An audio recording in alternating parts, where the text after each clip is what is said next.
সুন্নাত ছেড়ে দিয়েছি শুধু এই কারণে যে মানুষ আমাদেরকে কি বলবে। যদি রাসূলের সুন্নাহ অনুযায়ী জীবন যাপন করি, মানুষ আমাদেরকে অসামাজিক বলবে।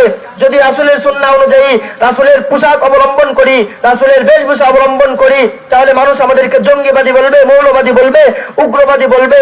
বা ভালো জায়গায় ছেলে মেয়ে বিয়ে দেওয়া যাবে না, ভালো জায়গায় সম্বন্ধ করা যাবে না, আরো বিভিন্ন রকম চিন্তা আমাদের মাথায় আসে। রাসূলের সুন্নাত মানলে আমরা আজকে আধুনিক হতে পারবো না। এক কথায় সমস্ত কিছু ভুলে গিয়ে ইহুদি নাসারাদের ধর্ম অবলম্বন করতেছি, পা থেকে মাথা পর্যন্ত এত কিছু করতেছি। তবু কিন্তু ইহুদি এবং খ্রিস্টানরা কখনোই মুসলমানদেরকে বিশ্বাস করে না, আর কখনো বিশ্বাস করবেও না। কারণ আল্লাহ তাআলা কোরআনের মধ্যে বলেন, ওয়ালান তারদা আনকাল ইয়াহুদ ওয়ালান নাসারা হাত্তা তাত্তাবিআ মিল্লাতাহুম।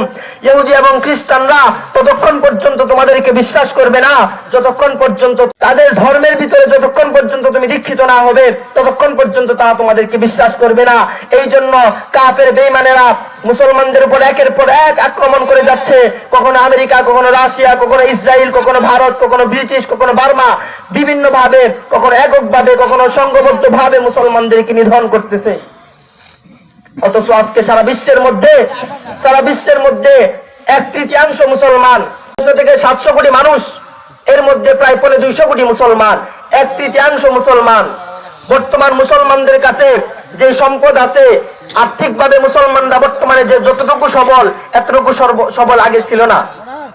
মুসলমানদের আর্থিক যে অবস্থা আগে এতটুকু ছিল না। এখন মুসলমানদের আর্থিক অবস্থা আলহামদুলিল্লাহ অনেক ভালো।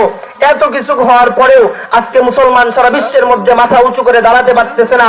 এর কারণ হলো একটা, আমরা নবীর আদর্শ থেকে দূরে সরে গেছি।